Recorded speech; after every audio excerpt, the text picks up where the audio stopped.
My name is Marco-Barotti. I'm a media artist. I'm based in Berlin. I was born in Italy and exported a few years ago, already 15 years. So this artwork is called CLAMS, and these little devices or animals, or you want to call it, they are made out of recycled plastic.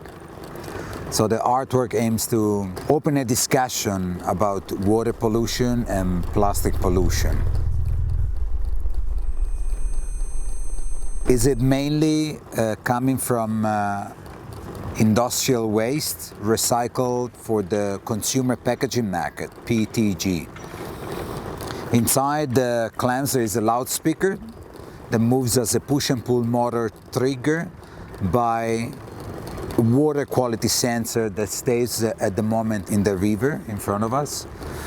The data is connected to a telemetry system and is uploaded into a cloud called HydroView. From the HydroView, we are able to stream this data in real time to a computer and to a chain of applications that translate the data into OSC messages, which are able to, let's say, modulate parameters of different digital synthesizers within Ableton Live.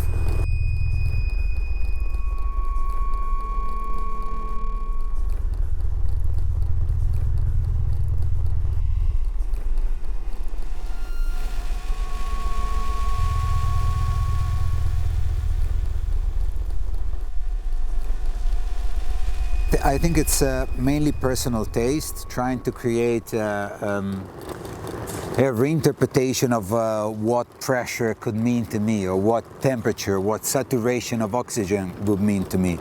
At the moment there is no real scientific value on the sonification. It's much more an artistic reinterpretation of it. So it's A to B, it's basic to basic. The more the sound is pitched up, the more the values they go up. Temperature rises, oxygen rises. The more the values are low in pitch, the more the parameters, the numbers, they go down.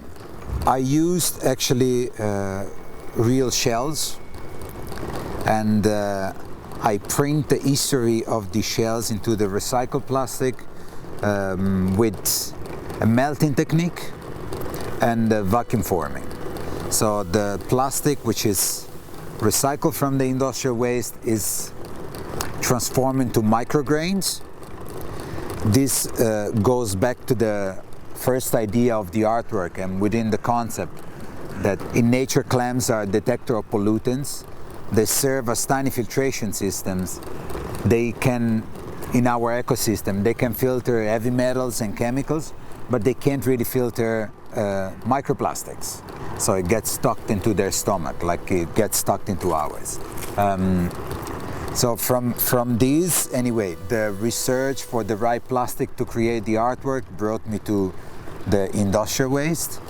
And I get these micrograins of plastic, which I melt into plastic plates and then vacuum form real shells. So printing the history of the shells into this created plastic. So they are more or less, they function as trees, so they have the same technique to define how old they are. So you can define how old they are by the rings they have on their shells. So it's some kind of goodbye birthday present that I give to these little shells.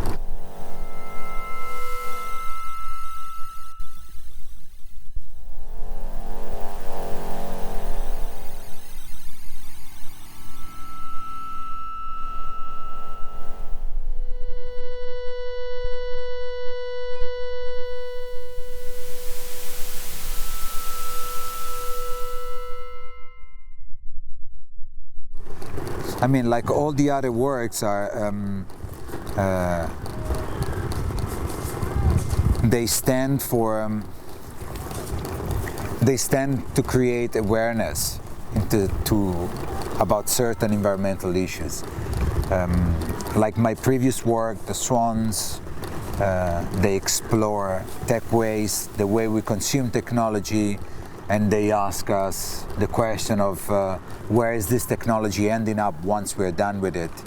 The woodpeckers about electromagnetic pollution, electrosmog. Now with this artwork I wanted to embrace the topic of water and plastic pollution because it's very important right now that we all take take a step into it, and we just talk about it and we do something for it. I'm here and I'm open to answer all your questions. Thank you very much.